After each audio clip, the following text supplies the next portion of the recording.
తొలుత అవిఘ్నమస్తనుచు ధూర్జటి నందన నీకు మృక్కెదన్ ఫలితము సేయుమయ్యా నిను ప్రార్థన చేసెదయే కదంత నా వలపలి చేతి ఘంటమున వాక్కున నెప్పుడు బాయకుండు మీ తలపున నిన్ను వేడెదను నా తలపున నిన్ను వేడెదను దైవగణాధిపలోకనాయక నారాయణం నమస్కృత్య నరం చైవ నరోత్తమం దేవీం సరస్వతీం వ్యాసం తతో జయముదీరయేత్. ఏ జన్మంబున ఏ సుమంబులను వీడు ఏ దేవి నర్చించెనో ఈ జన్మంబున రెండు ముక్కల వియబ్బెన్గాన ఓ తల్లి నేనో నీ మహిమావళుల్ పల్కెదన్ వ్యోమాపగాతుల్య వాక్శ్రీజాతము అనుగ్రహింపగదవే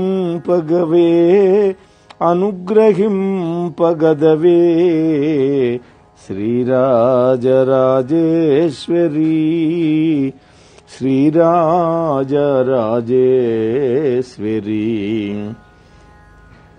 సచ్చిదానందరూపాం తాం గాయత్రీ ప్రతిపాదితాం నమామి హ్రీమయీం దేవీం ధియో నః ప్రచోదయాత్. ఈ శ్లోకం అత్యద్భుతమైనటువంటి శ్లోకం. ఎందుకంటే ఉపనయన సంస్కారం ఉన్న వాళ్ళకి మాత్రమే గాయత్రి మంత్రాన్ని చేసుకునే అవకాశం ఉంది, అధికారం ఉంది. కానీ ఉపనయన సంస్కారం లేని వాళ్ళందరి కోసం వ్యాస మహర్షి మనకు అనుగ్రహించినటువంటి శ్లోకం ఇది. సచ్చిదానంద రూపాం తాం గాయత్రీ ప్రతిపాదితాం నమామి హ్రీమయీం దేవీం ధియో నః ప్రచోదయాత్. అది అందరం చదువుకోవచ్చు. శ్రీమాత్రే నమః, శ్రీ గురుభ్యో నమః. అమ్మవారి యొక్క దివ్యమైన అనుగ్రహంతో మనం ఈ రోజు నుంచి 30వ భాగంలోకి ప్రవేశిస్తూ ఉన్నాం. 9వ స్కంధం, నవమ స్కంధం అంటాం. చెప్పాను నిన్ననే, దీంట్లో 3625 శ్లోకాలు ఉంది. అన్ని స్కంధాలలో చాలా పెద్ద స్కంధం. అలాగే జగన్మాత యొక్క వివిధ కళారూపాలు, వాటి యొక్క ఉత్పత్తి, వాటి వైభవం అంతా కూడా ఈ స్కంధంలో మనకి మహర్షి అందించారు. మరి అత్యంత భక్తి శ్రద్ధలతోటి శ్రవణం చేస్తూ ఉన్నటువంటి భక్తులందరికీ సాధువాదాలు చెల్లించుకుంటూ, నిన్నటి రోజు మనం గ్రహాలు, వాటి ఆవిర్భావం, అలాగే 14 లోకాలు, అలాగే నరకలోకాలు, ఏ ఏ పాపాలు చేస్తే ఏ ఏ నరకంలో పడతారు అటువంటి విషయాలు, అలాగే దేవి పూజ, ఏ తిథి ఏ వారాలలో పూజ చేస్తే ఏ ఫలితం వస్తుంది, ఇటువంటి విషయాలన్నీ కూడా మనం అష్టమ స్కంధంలోవన్నీ పూర్తిగా అనుసంధానం చేశాం. ఈ రోజున ప్రారంభం చేస్తూ సూత మహర్షి, శౌనకాది మహాముల్లారా, వ్యాస భగవానుడు నాకు చెప్పినటువంటి నరనారాయణ అంటే నారాయణ మహర్షి యొక్క సంవాద రూపంలో ఉన్నటువంటి దేవి ప్రకృతి స్వరూపం, ఆరాధన, ఈ వివరాలన్నీ మీకు చెప్తున్నాను, శ్రద్ధగా ఆలకించండి అని అంటూ మొదలుపెట్టాడు. గణేశ జననీ దుర్గా రాధా లక్ష్మీ సరస్వతి సావిత్రీ చ సృష్టి విధౌ ప్రకృతి పంచధా స్మృత. నాయన నారద, గణేశ జనని అయినటువంటి దుర్గా, రాధ, లక్ష్మి, సరస్వతి, సావిత్రి అని ప్రకృతి స్వరూపిణికి 5 రూపములు, నామాలు ఉన్నాయి. అలా ఎప్పుడైతే మొదలుపెట్టాడో వెంటనే నారద మహర్షికి సందేహం వచ్చింది. వెంటనే వినయంగా, ఓ నారాయణ మహర్షి, ఆదిపరాశక్తి ఆ రూపాలను ఎందుకు ధరించింది, ఎలా ధరించింది, వాటి లక్షణాలేంటి, చరిత్ర ఏమిటి, గుణగణాలేంటి, పూజా విధానాలేంటి, ఆయా అవతారాలు ఎక్కడ ధరించింది, ఈ విశేషాలన్నీ కూడా వ్యాఖ్యాన సహితంగా నాకు తెలియజేయని కోరుకున్నాడు. వత్సా నారదా, ప్రకృతి లక్షణాన్ని వివరించి చెప్పగల సామర్థ్యం ఎవరికైనా ఉండదయ్యా. ఒకవేళ ఉంటుంది అనుకుంటే అది కేవలం అపప్రథ మాత్రమే. అయినా కూడా నాకు తెలిసిన విషయాలన్నీ నీకు చెప్తాను, ఆలకించు. ప్రకృష్టవాచక ప్రశ్చకృతిశ్చ సృష్టివాచక సృష్టా ప్రకృష్టా యా దేవి ప్రకృతి సా ప్రకీర్తిత. ప్రకృతి అనేటువంటి పదంలో ప్ర అనేది ఒక ఉపసర్గ. ఉపసర్గ అంటే ముందు వచ్చేటటువంటి పదం.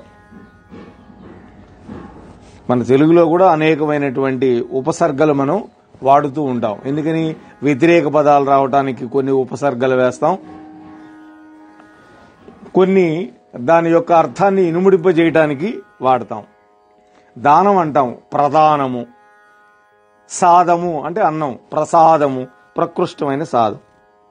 ఇలా ప్రా అనేది ఉపసర్గ అంటే ప్రకృష్టవాచకం. కృతి అనేది సృష్టివాచకం. ఈ సృష్టిలో ప్రకృష్టమైనది కనుక ఆ దేవి ప్రకృతి అని పిలువబడుతోంది, కీర్తింపబడుతోంది. అంటే ప్రకృతి అంటే అమ్మవారి స్వరూపం. గుణాలలోకెల్లా ఉత్తమోత్తమైనది సత్వగుణం. 3 గుణాలు ఉన్నాయని మనం ఈ పురాణం మొదలుపెట్టినప్పుడు చెప్పుకుంటూనే ఉన్నాం. బాగా ఉత్కృష్టమైనది సత్వగుణం.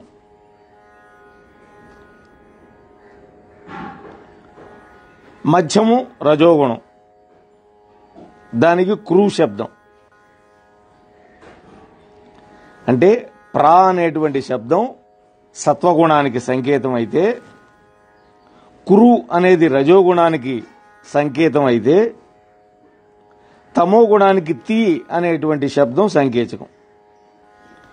త్రిగుణాత్మక స్వరూపిణి కనుక అమ్మవారు సృష్టికి ప్రధాన కారణం కాబట్టి ఆదిపరాశక్తిని ప్రకృతి అన్నాం. అంటే 3 గుణాలు ఆమెలోనే ఉన్నాయి.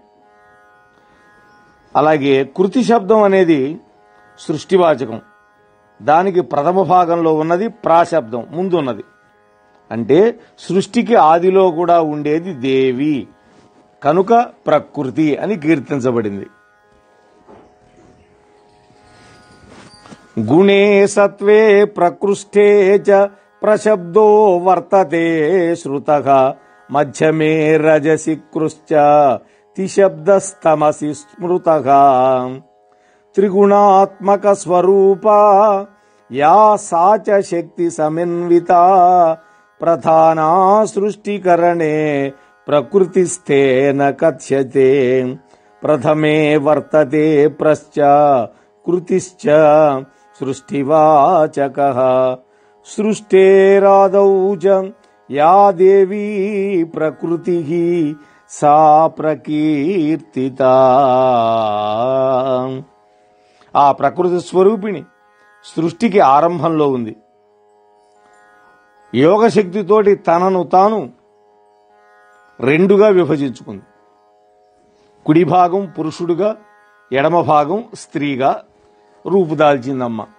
అందుకనే ఇప్పటికీ కూడా మనం ఎడమ భాగంలో భార్యను పెట్టుకొని మనం వ్రతాలు నోములన్నీ చేసుకుంటాం. ఎందుకని? అమ్మవారి కుడివైపు నుంచి పురుషుడు వచ్చాడు, ఎడమ వైపు నుంచి స్త్రీగా ప్రకృతి స్వరూపంగా అమ్మవారు వచ్చింది కాబట్టి. అలాగే యోగీంద్రుల దృష్టిలో స్త్రీ పురుష భేదం ఉండదు. వాళ్ళు అన్నిట్లో బ్రహ్మాన్నే చూస్తారు.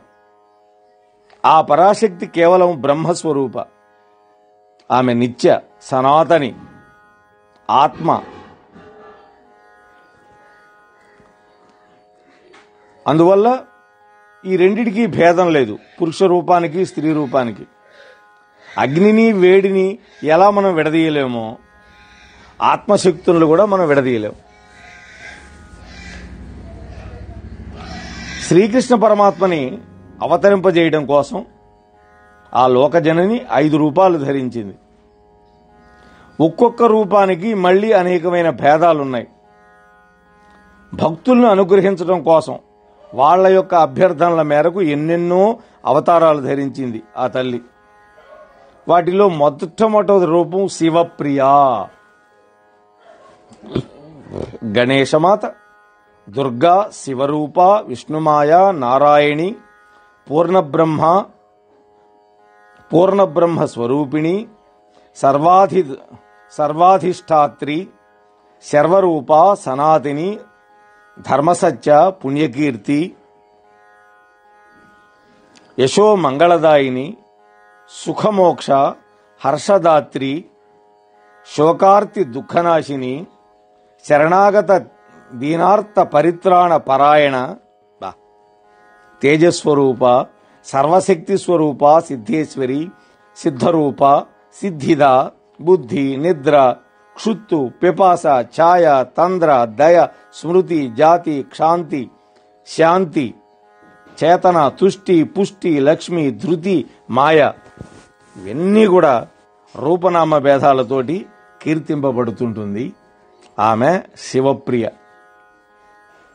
అనేక రూపభేదాలున్నాయి ఆయనకి. మనం ఇప్పుడు చెప్పుకున్నవన్నీ ఆమె నామాలే. ఇక రెండవది శుద్ధ సత్వస్వరూపిణి మహాలక్ష్మి స్వరూపం. ఈ మహాలక్ష్మి స్వరూపానికి కూడా చాలా రూపభేదాలు, నామభేదాలు ఉన్నాయి. పద్మ, కాంత, దాంత, శాంత, సుశీల, సర్వమంగళ, లోభ, మోహ, కామ, రోష, మదహంకార వివర్జిత, భక్తానురక్త, పతివ్రత, భగవత్ ప్రాణతుల్య, భగవత్ ప్రేమపాత్ర, ప్రియంవద, సర్వాత్మిక, జీవనోపాయ రూపిణి. వైకుంఠంలో ఈ మహాలక్ష్మి నిత్యము పతిసేవా తత్పరతతోటి నివసిస్తూ ఉంటుంది. సర్వ ప్రాణికోటిలో కూడా శోభా రూపంలో ఉండేది లక్ష్మి. శోభ అంటే వైభవం. అలాగే స్వర్గంలో స్వర్గలక్ష్మిగా ఉంటుంది, రాజులలో రాజ్యలక్ష్మిగా ఉంటుంది, గృహాలలో గృహలక్ష్మిగా ఉంటుంది, పుణ్యాత్ములకు కీర్తి రూపంలో ఉంటుంది, వైశ్యులకు వాణిజ్య రూపంలో ఉంటుంది, పాపాత్ములకు కలహ అంకుర రూపంలో ఉంటుంది, వేదాలలో హయ రూపంలో ఉంటుంది. ఈమె సర్వ పూజ్య, సర్వ వంజురాలు. ఇక మూడవ రూపం గురించి చెప్పుకుందాం. ఈ మూడవ రూపం విద్యా జ్ఞాన అధిష్టాన దేవత అయినటువంటి సరస్వతి. ఈమె సర్వ విద్యా స్వరూపిణి. బుద్ధి, కవిత, మేధ, ప్రతిభ, స్మృతి ఇవన్నీ కూడా మానవులకు ఈ తల్లి దయ వల్లనే కలుగుతూ ఉంటాయి. అంటే బుద్ధి, కవిత్వం గాని, మేధస్సు గాని, ప్రతిభ గాని, స్మృతి అంటే జ్ఞాపకం పెట్టుకునే శక్తి, ఇవన్నీ సరస్వతీదేవి అనుగ్రహం వల్ల వస్తాయి. అలాగే సిద్ధాంత భేదాలు గాని, అర్థభేదాలు కలిగించేది కూడా ఈ తల్లే.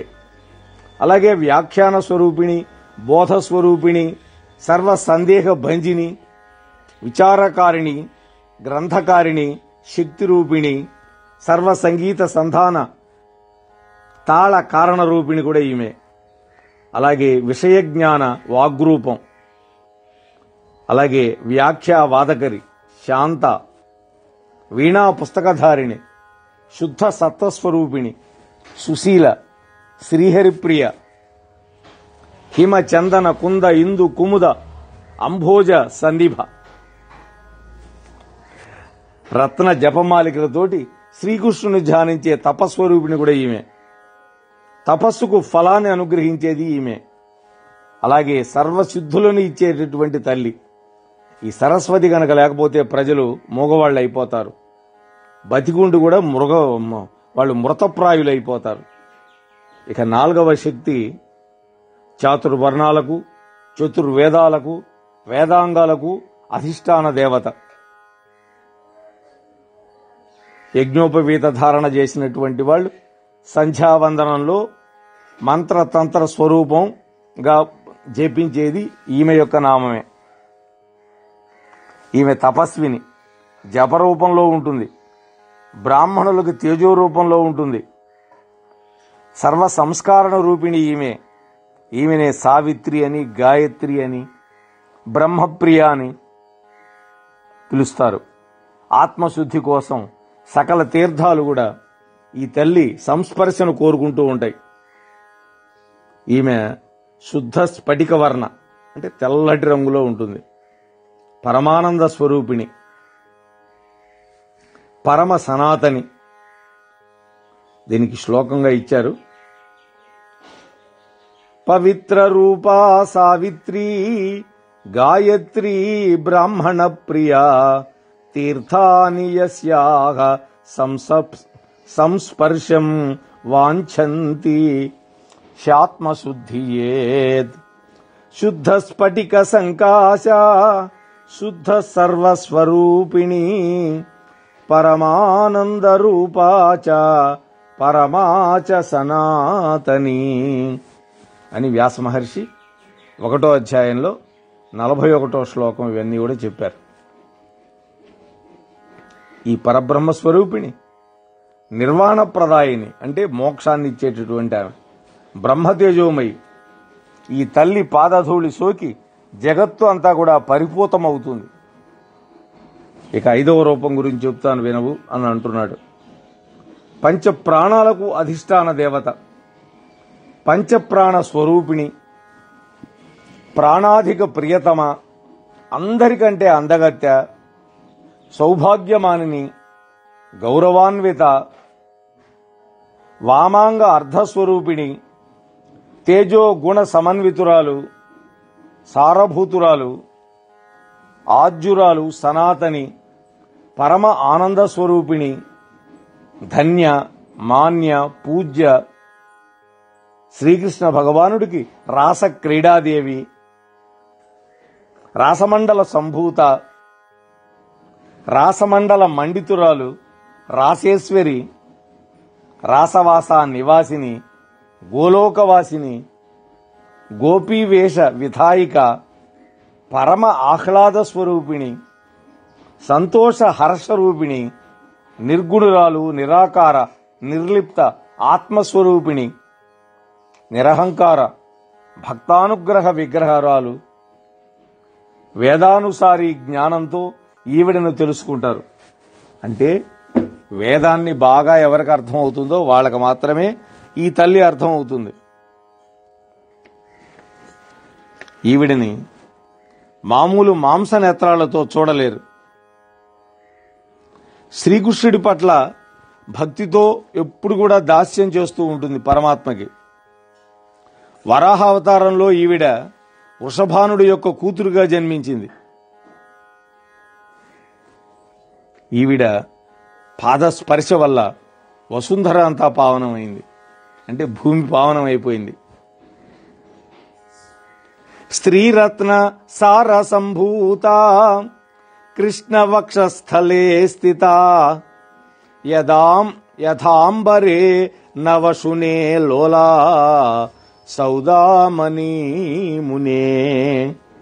ఈమె శ్రీకృష్ణ భగవానుడి యొక్క వక్షస్థలంలో స్త్రీరత్నమై విరాజిల్లి నీల మేఘావృతమైనటువంటి ఆకాశంలో మెరుపు తీగలాగా భాసించింది.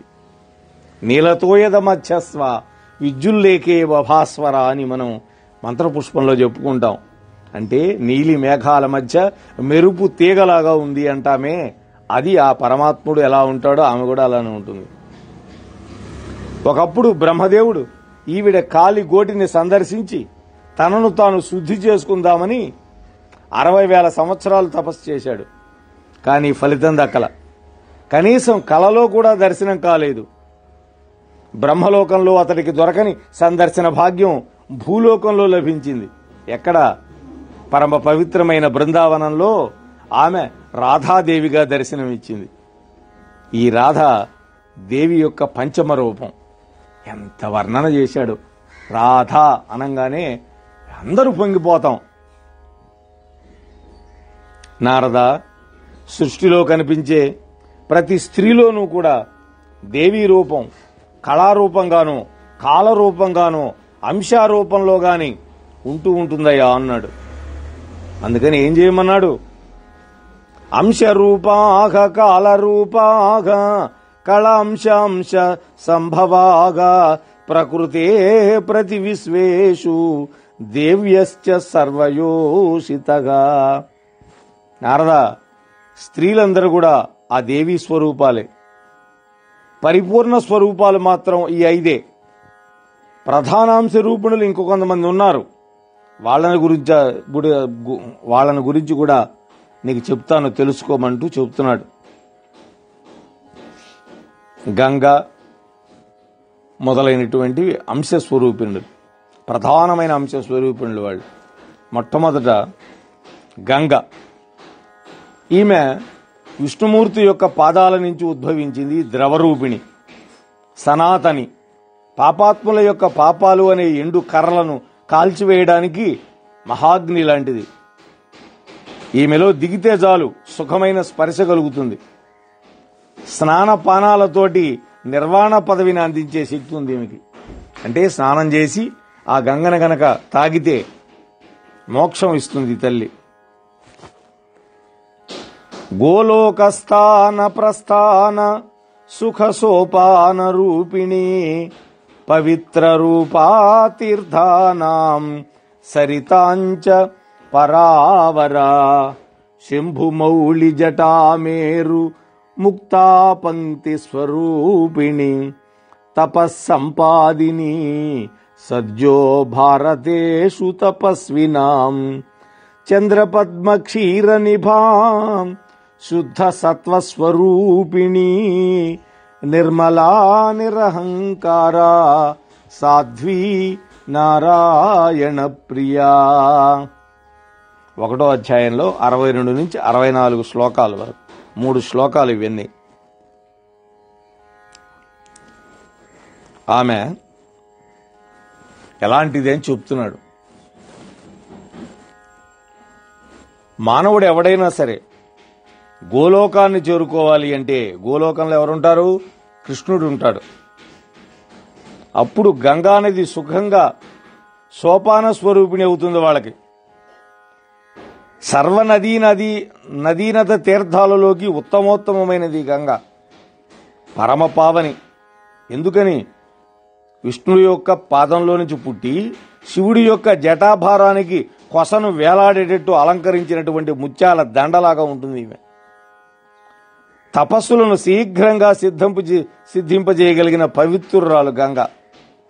వెన్నెలలాగా, పాలలాగా, పద్మంలాగా స్వచ్ఛమైన నీళ్లతోటి శుద్ధ సత్వస్వరూపిణిగా, నిర్మల నిరహంకార సాధ్వీమణిగా ఉంటుంది ఈ నారాయణ ప్రియ. తర్వాత మరొక ప్రధాన అంశస్వరూపిణి తులసి. ఈమె విష్ణుకామిని, విష్ణు భూషణ రూప. విష్ణువు ఎప్పుడు కూడా తులసిమాలను ధరించి ఉంటాడు. విష్ణు పాదస్థలవాసిని. తపస్సులను, సంకల్పాలను, పూజలను సిద్ధింపజేసే శక్తి కలిగింది తులసి. పత్ర పుష్పాలలోకెల్లా ఉత్తమోత్తమైనది తులసి. దర్శన స్పర్శలతోటి నిర్వాణ పదవిని ప్రసాదిస్తుంది. నిర్వాణము అంటే మోక్షం అని చెప్పాను, గుర్తుపెట్టుకోవాలి. కలియుగంలో కలుషాలను దహించే అగ్ని లాంటిది. సకల తీర్థాలను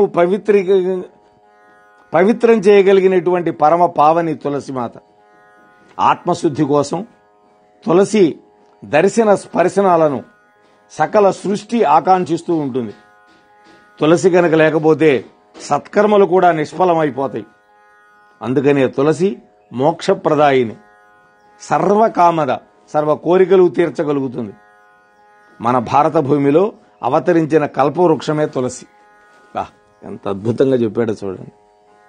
ప్రతి ఇంట్లో తులసి ఉండాలి. అది కూడా పెరటి వైపు ఉండాలి తులసి, గుర్తుపెట్టుకోవాలి.